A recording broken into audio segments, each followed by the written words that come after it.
Costa Rica के ओसा peninsula के रेन फॉरेस्ट में हूँ। मैं जानता हूँ कि यह इलाका पैसिफिक से घिरा है। अगर मुझे कोई नदी मिल जाए तो मैं उसके साथ साथ समंदर तक पहुंच जाऊंगा और तब मुझे शायद कोई इंसानी बस्ती मिल जाए। जमीन पर मौजूद पेड़ और झाड़ियां ज्यादा घने होते जा रही हैं और उनके बीच से गुजरना मुश्किल हो रहा है। ये झाड़ियां बहुत घनी हैं और अब ये दूसरे जंगल के ठीक बीचों बीच हैं। ऐसे जंगल में दिशा भटक जाना जानलेवा हो सकता है। इस इलाके में होने वाली 5 में से करीब 1 मौत इसलिए होती है क्योंकि सैलानी हड़बड़ाकर भटक जाते हैं। इन झाड़ियों के बीच से निकलना बहुत मुश्किल हो रहा है, पर मेरे लिए ये रास्ता फायदेमंद है क्योंकि ये पहाड़ी से नीचे जा रहा है और दूसरी बात, यहाँ कभी इंसानी बस्ती होती थी, तो हो सकता है कि यहाँ से मुझे बाहर निकलने का कोई रास्ता मिल जाए। 10 साल पहले अधेड़ उम्र की एक अमेरिकी महिला रेन फॉरेस्ट में अकेले ही हाइकिंग के लिए निकली थी। वो रास्ता भूल गई, गिर गई और घायल हो गई। चल फिर ना पाने की वजह से वो वहीं अटक गई। हालांकि उसे ढूंढने वाले दल में 90 लोग थे, पर जब उसे 2 हफ्तों बाद ढूंढ निकाला गया तब तक उसका शव सड़ चुका था। मेरे पास अगर कोई बड़ा छुरा होता तो मैं कुछ ही घंटों में ये सब काट देता, पर मेरे पास फिलहाल बस एक चाकू है, इसीलिए काफी वक्त लग सकता है। मेरे हाथों में घाव होने लगे हैं, देखिए छाले पड़ गए हैं। ऐसे तो बात नहीं बनने वाली है, मुझे कुछ और करना होगा।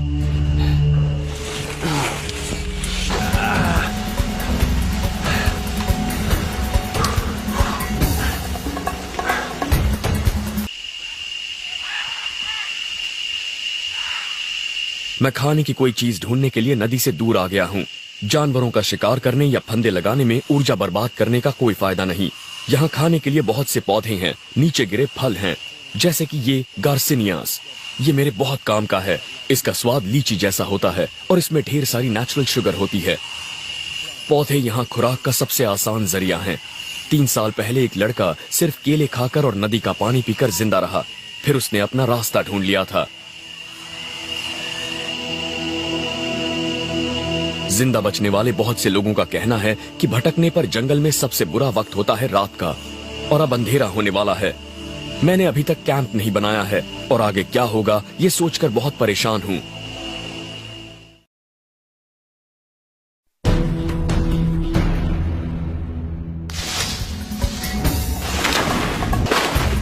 मैं कोस्टा रिका के रेन फॉरेस्ट में हूँ और मुझे बाहर निकलने का रास्ता ढूंढना है।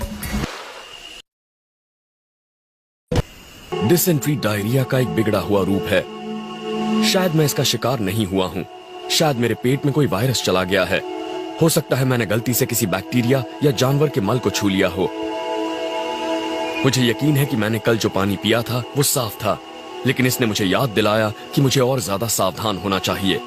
पानी में बहुत से वायरस और माइक्रोब्स होते हैं, इसीलिए हाइकिंग पर जाने के दौरान हमेशा पानी साफ करने वाली गोलियां ले जाइए। पर कभी कभी किस्मत आपका साथ नहीं देती।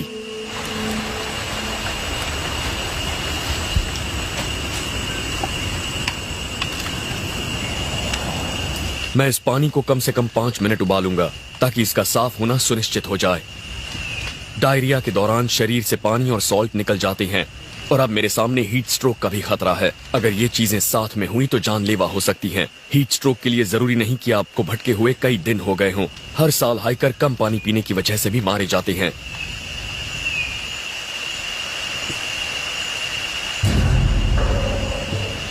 अब मुझे अपने पेट को ठीक करने वाली कोई चीज ढूंढनी होगी। जंगल आपको बीमार बना सकता है, पर इसका इलाज भी बता सकता है, बशर्ते आपको उसकी पहचान हो। जंगल में मिल्क ट्री नाम का एक पेड़ होता है। इसका सत खराब पेट के लिए वाकई अच्छा होता है। इसकी अलग ही पहचान में आने वाली नुकीली कोंपलें होती हैं और इसमें दूध जैसा सफेद रस होता है। मैंने कैंप से करीब 800 मीटर ऊपर ऐसा एक पेड़ देखा था। बस अब मुझे वहां पहुंचकर उसे ढूंढना होगा।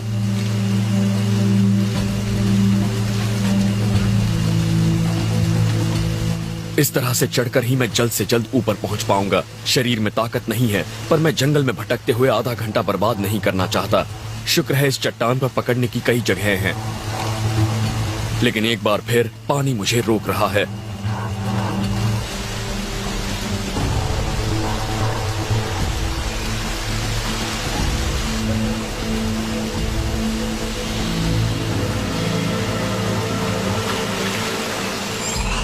अब मुझे वो पेड़ ढूंढना है।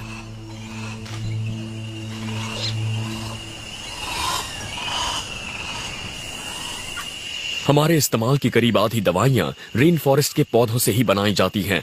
पेन किलर आइब्यूप्रोफेन को मंकी लैडर ट्री कहलाने वाली इस बेल से निकाला गया था। बस जाहिर है कि आपको यह पता होना चाहिए आप क्या ढूंढ रहे हैं, और मैं इसे ढूंढ रहा हूं।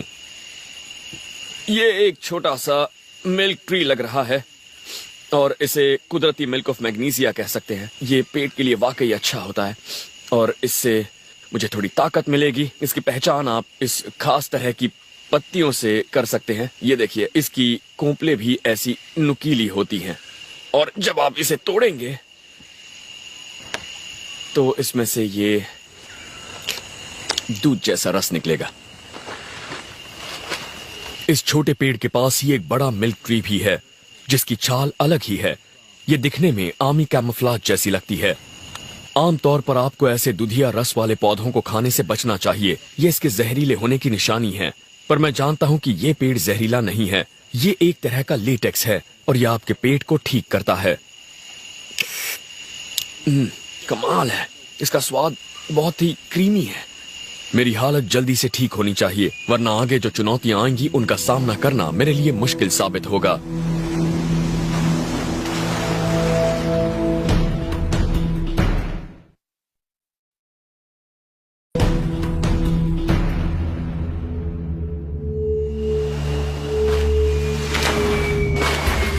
मैं पूरी तरह से ठीक तो नहीं हूं, लेकिन मुझे नदी के साथ साथ धारा में नीचे की तरफ उतरते रहना होगा।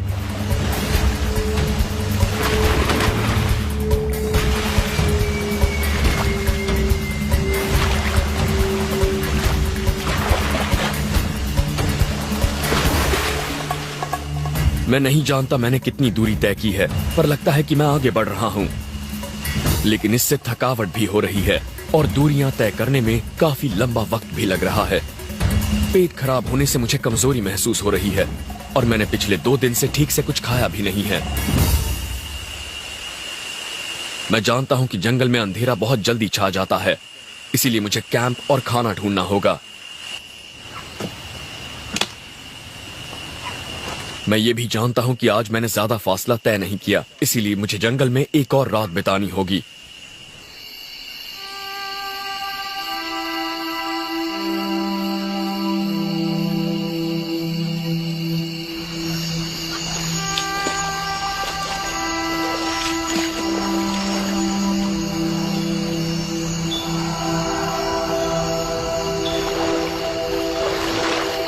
मैंने आग जला ली है और कैंप भी बना लिया है। अब मैं यहाँ पर कुछ मछलियाँ पकड़ने की कोशिश करने वाला हूँ और इस काम के लिए ये अच्छा वक्त है क्योंकि मैं जिन मछलियों को ढूंढ रहा हूँ वो रात के वक्त काफी सुस्त होती हैं। रोशनी के लिए मैंने बस एक लकड़ी ली है, इसके इर्द गिर्द पाम फाइबर लपेटा है और इस पर थोड़ा कैम्फर रेजिन डाला है ताकि ये मशाल जल सके। ये मशाल करीब 10 से 15 मिनट तक जलेगी।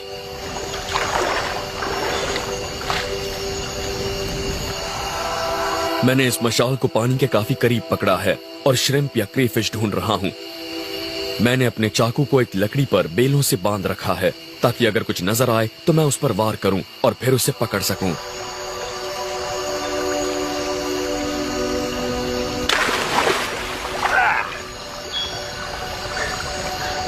वाह, इस जंगल में मैंने ये पहली जिंदा चीज पकड़ी है और ये वाकई बढ़िया है।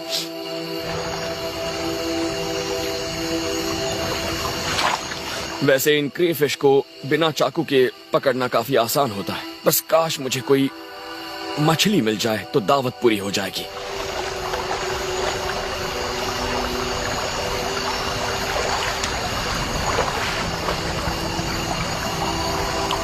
ओ, यहां पर एक है, पकड़ ली।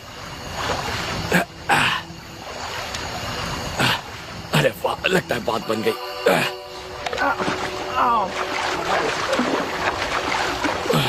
मुझे यकीन नहीं हो रहा, वो हाथ से निकल गई। वो मेरे चाकू पर लगी हुई थी, लगभग मर चुकी थी, और अब ये मशाल भी दम तोड़ रही है।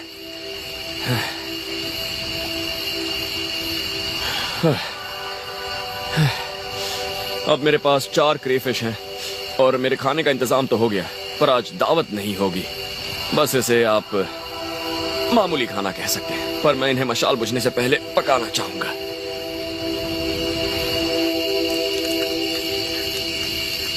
किसी भी तरीके से अपने जोश को बरकरार रखने की कोशिश कीजिए। कभी कभी बस आग जलाकर कुछ अच्छा खाने से ही जोश बढ़ जाता है।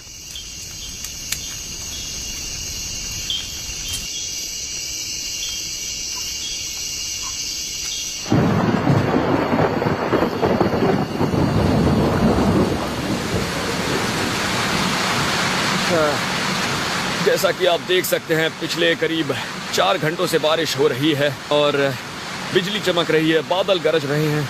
उसके अलावा सब कुछ पूरी तरह से भीग चुका है।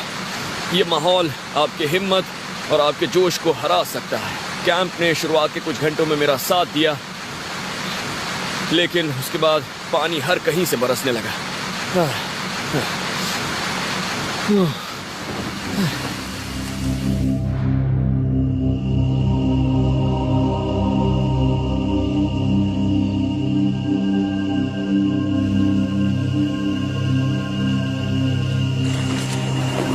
एक रात और जागने के बाद अब इस जंगल से जल्द निकलने का मेरा इरादा मजबूत हो गया है। पिछले करीब 1.5 किलोमीटर के दौरान इलाके में काफी बदलाव आया है। जमीन समतल हो गई है और नदी चौड़ी। अब मैं इसके साथ साथ चल रहा हूं और किनारे पर पानी भरा हुआ है। अब मैं एक बहुत ही अच्छी नदी के किनारे पर हूं और शायद यही मुझे इस जंगल से बाहर निकालेगी। अगर मैं धारा के नीचे की तरफ बढ़ने का रास्ता ढूंढ निकालूं तो शायद मैं किसी गांव या बस्ती या समंदर तक पहुंचूंगा। और मुझे काफी उम्मीद है कि आज रात मैं किसी गर्म और आरामदेह बिस्तर में सोऊंगा। लेकिन उससे पहले मुझे इस नदी का सफर तय करना होगा, और ऐसा करने का सबसे तेज तरीका है राफ्ट के जरिए। तो मैं ऐसा ही करूंगा। मैं एक बहुत ही आसान सा राफ्ट बनाने की कोशिश करूंगा, और उसे तैरने में मदद करेगा ये बालसा का पेड़।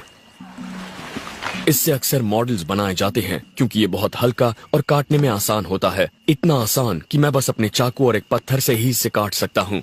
लगता है ये पेड़ यहाँ मेरे लिए ही उग रहा था, और ये दिखने में बेशक भारी लगता है, और ये इतना हल्का है कि आपको सुपरमैन जैसा लगता है। और कई दिन बाद मैं खुद को इतना ताकतवर महसूस कर रहा हूँ। मैं इसकी छाल उतार रहा हूँ और इससे मैं राफ्ट को बांधूंगा। ये बहुत मजबूत और बहुत लचीली होती है।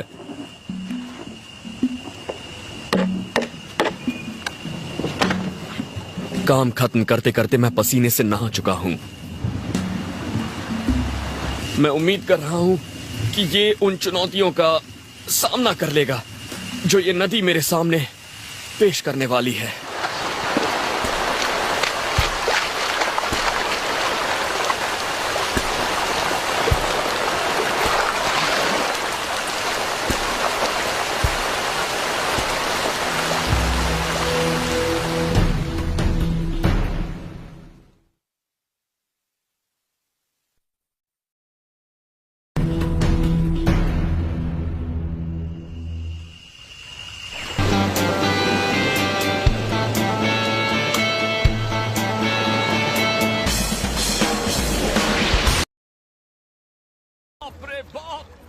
देखिए, व्हेल है, व्हेल। वो एक बड़ी सी हम्पबैक व्हेल है, मुझसे करीब 20 मीटर दूर है, और वो काफी बड़ी होती है। उसकी लंबाई 40 फुट तक हो सकती है। यकीन नहीं होता मैं उन्हें देख रहा हूं। मैं उनके बहुत करीब हूं। इतने बड़े मैमल्स के साथ समंदर में तैरने का अपना ही मजा होता है, और कितनी खूबसूरत है वो। मजा आ गया। टापू के करीब आते ही समंदर का रूप बदल जाता है। पानी के बहाव को किनारे की जमीन रोकती है, इसीलिए यहाँ पर लहरें तेज हैं। इनसे लड़ना बहुत मुश्किल है। हमने उन धाराओं को तो पार कर लिया, पर अब चुनौती है इन चट्टानों पर आती लहरों से निपटना। मैं इस गली के अंदर जाने की कोशिश करता हूँ। जरा संभल कर, पहले मैं जाकर देखता हूँ। जब 5 फुट ऊंची लहरों का सामना करना हो तो आपको बहुत चौकन्ना रहना पड़ता है। चट्टानों से टकराएं तो भारी पड़ सकता है। ओके, आ जाओ। ठीक है, ऊपर ऊपर ऊपर। बढ़िया। मैं सूखी जमीन पर तो आ गया हूँ, लेकिन चारों ओर पानी से घिरा हुआ हूँ और मेरे सामने 60 फुट ऊंची चट्टान है। मुझे इस पर चढ़ना होगा। लगता है यहां से चढ़ सकते हैं। शुरू करें।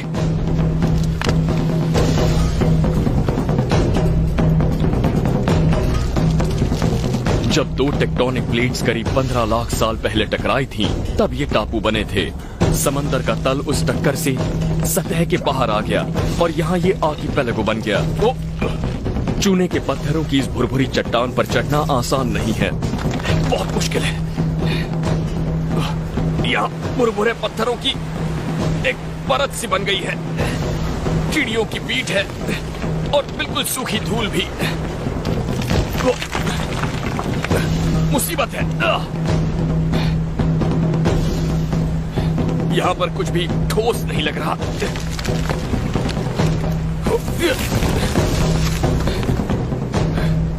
ठीक है, ऊपर चढ़ते हैं।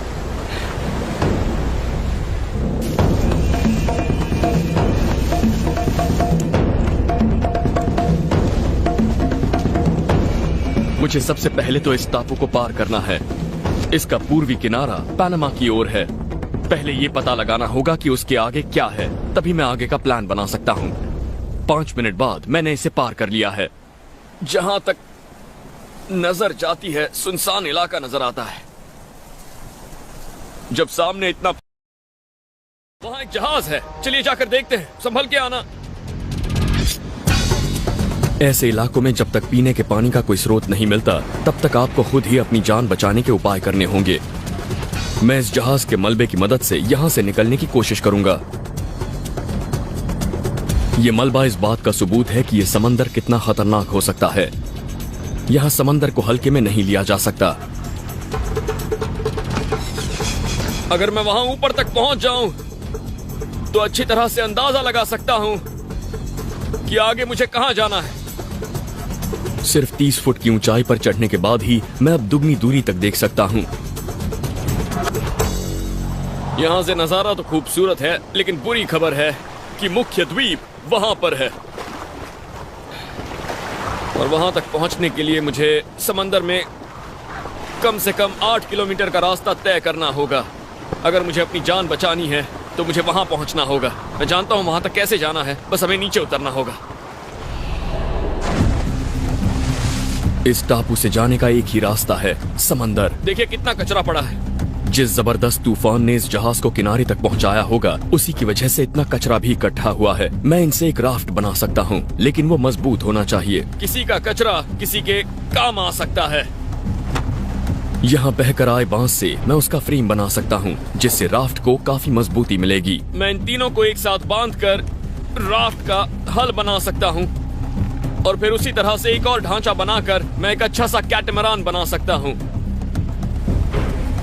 इन प्लास्टिक के डिब्बों की वजह से मेरा राफ्ट पानी पर तैर पाएगा। मेरा प्लान तो अच्छा है, लेकिन मुसीबत यह है कि इन बोतलों के ढक्कन हैं ही नहीं। मुझे ऐसी बोतलें ढूंढनी होंगी जो इसके जैसी हो। हाँ, ये ठीक है। जितना हो सके राफ्ट को पानी पर तैरना होगा।